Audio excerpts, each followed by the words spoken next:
Hello guys, in this video I'm going to show you how to write strike-through text in the Docs app.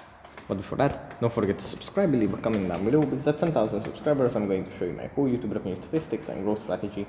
So without further ado, let's just jump right into it. First we have to open up the Google Docs app. And here it opens up in Drive files. From here we just go into document that we want to edit.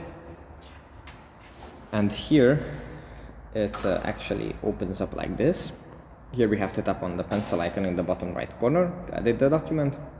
Then in the top row we have to tap on the letter A with 3 lines next to it.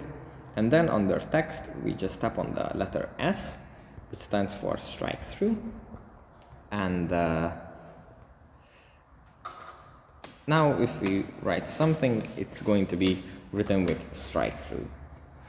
If we want to turn this off, we go back to the letter A and tap on the strike through again. And there's no more of this.